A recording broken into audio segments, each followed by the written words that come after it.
Hello everyone, welcome to EduTap and also welcome to the government scheme session.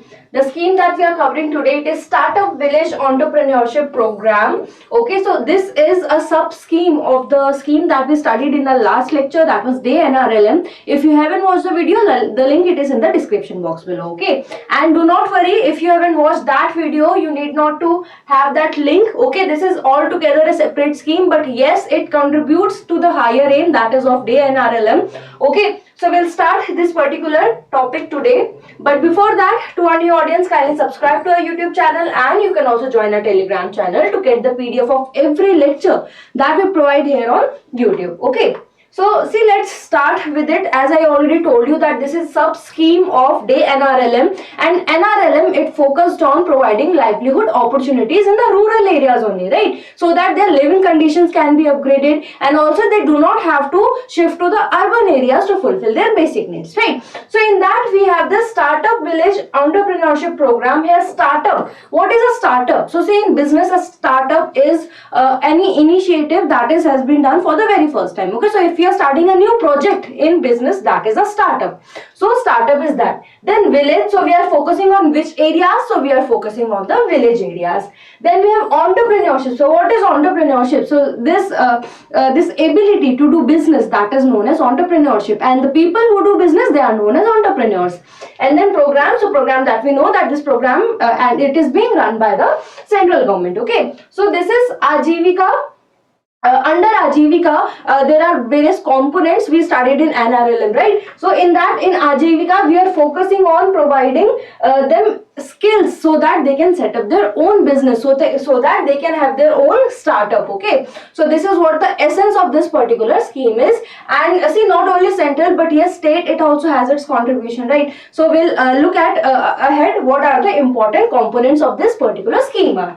So we'll start with the basics. So the launch year of this scheme, so see, the launch year of this scheme, it is 2016, and currently we are doing Ministry of Rural Development. So here the ministry, it belongs to Ministry of Rural Development, and of course if village has come, so it's very obvious to assume that yes, rural ministry could be the right answer. In some cases Panchayati Raj could be, but here usually when it comes to the rural area, they come into the Ministry of Rural Development. Okay, now let's look at the aim of this particular scheme. So we have an idea of it, right? So see, here the aim is to develop an ecosystem. We have to create an ecosystem in rural areas for supporting small businesses in rural areas, because we are focusing on rural areas and we have to create such an ecosystem where support will be given to the small business if they already exist, to flourish them, and if they do not exist, we're talking about the small businesses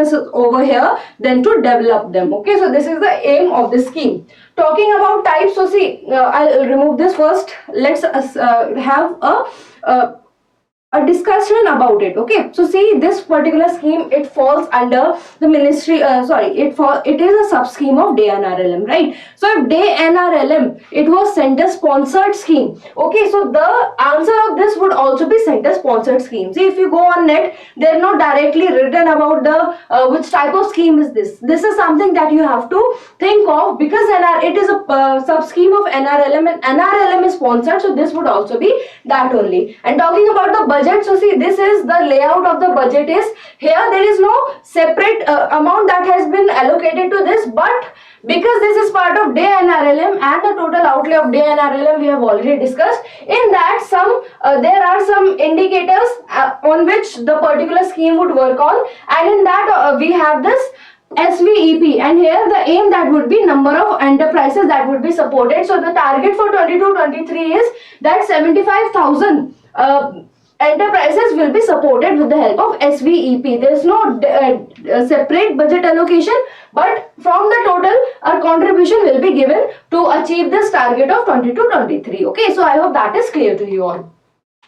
Next, let's move to beneficiaries. Now, who will be benefited from this scheme? Okay, so see, any rural poor, any poor in the rural areas who is willing to be entrepreneurial and self-reliant. Okay, so anyone who wants to start a business, who wants to be self-reliant, they come under this, but there would be some preferences that would be given. So preferences will be given to highly vulnerable section of the rural area. Okay, so they would include the people who are under Manrega scheme, marginalized sections, women, SC, ST, and other communities and rural artisans. Okay, so they will be given specific preference. Okay, and now what assistance will be provided? Okay, how are they really going to help? How is the government really going to help these all the people who wants to be part of the scheme? Okay, so what will happen? The focus will be given on three major pillars. What are these three major pillars? Okay, these are finances, incubation, and skill ecosystem. What does it mean? To the small businesses that already exist.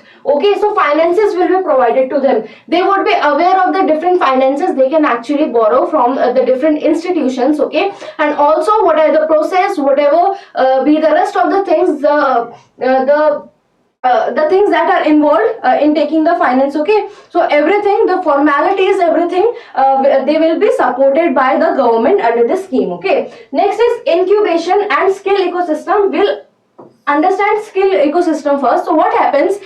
Skill ecosystem is for those people who do not have any skills. Okay, for them new skills will be taught to them so that they can actually open a business of themselves, for themselves. Okay, and what is this incubation? Incubation is that time period where the startup is growing. Okay, it's not like that today you have opened a business, next day you are going to be get profit out of it, right? There is some time duration in which it grows. Okay, so that is known as incubation. So under this scheme you will be given support to provide you new skills, and then also to set up your startup. And when the startup is growing, then also you will get all the assistance from the government, and meanwhile all the finances that are needed in all the processes, that would be also provided by the central government. In this finance, it would not be directly given by the government, be it state or center, but they would be made aware of the different institutions and the type of loan that they can take with good interest rate, means the minimum interest rate that they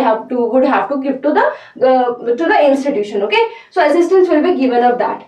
Now let's look at some other key features also. So we looked at I just taught you that they would be aware of these financial institutions, all things government will take care of that, but there should be some body that would act as a medium to provide all the facilities to the rural people, right? So this will be done by block resource center. So this will be established. Okay, and what will we do? It will monitor and manage, okay, what all the and appraise SBEP loans application and act as the repository for the enterprise related information in the concerned block. So this resource center will be set up in block, and this will be responsible to manage all the activities that been done under SVEP. Now there is one more term that is written over here, that is community resource persons. Now what are these community resource persons? So you have established an institution that will take care of things, okay, but there would be people who would actually come forward and they would teach the rural people about the skills. They would help them during the incubation phase. They will make them aware of all the finance that can be taken by the various institutions, right? So those people that we are talking about, those will be known as community resource person enterprise promotions. Okay, so these will be, you can call them to be business developers. Okay, so they would help you to develop your business, and the name that is given, the designation that is given, the name is community resource person enterprise promotions. Okay, so I hope that is also clear. Next is block is the unit of implementation. Okay, so we already read that block resource center will be established in block. So block will be the unit of implementation in case of SVEP. Okay, let's look at some other key features also. So this is for the people who would forget afterwards that this scheme is the sub scheme under DAY NRLM, that is Deen Dayal Antyodaya Yojana National Rural Livelihood Mission. Next is it promotes both individual and group enterprises. It would not focus only on individuals, but you can come up as group also. Okay, so your support can be taken in both ways. to set up and promote enterprises, and this include even in the manufacturing sector, even in the trading sector or the service sector. Okay, so all service, trading and manufacturing, all will be included under this. And SVEP established local markets and rural hearts so that their product could also be sold. So the new startup that have been established, so their product could also be sold in the local market and rural heart. For that these will be established. Okay, so that is all in this particular scheme. The homework that you have is, can a SVP beneficiary take loan under Mudra Yojana? Okay, so that is your homework. You have to tell the correct answer. And there is also a poll that I asked you last time about three options. Option 1, that we go for daily basis. Okay, option 2 was alternative, right? Or option 3 was that we'll go ministry wise. Option 1 was we'll go ministry wise. Option 2 was on the daily schemes that are in use, and third one was one ministry and then some schemes that are in use, right? So here is the poll, so that you can see. And Neha Rahul said for option A, but then the Sari, and then we have Arindam, and we have Anshita and Manisha said for option B. But for 3, you can look at, there are various names: Abhishek, Vikas, Sulochana, Swanti, Mandeep, Simran, Shreya. All these voted for poll 3, and there were some people who just gave answer of the last session, Nilesh and Nivetha. And then Priyanka, she says one scheme from ministry and one in news. Okay, so these were the polls taken, and I guess now we know that we are following option C, because most of you you favored for this. So what we are going to do, we are going to cover one ministry, because NABARD examination is near. So we are going to pick up those ministries that are specifically related to NABARD. Okay, so NABARD, what does it mean? That NABARD, it asks maximum questions out of it. Okay, so currently we are covering Ministry of Rural Development. There are 3-4 important schemes. We'll cover that, and after that I will cover 2-3 schemes that are currently in use of random ministries, and then we'll move ahead to the next ministry. Okay, so I hope because of the poll and voting, I am now going for option 3. So that is all in this video. If you have any doubt, any query, you can always write to us. Thank you.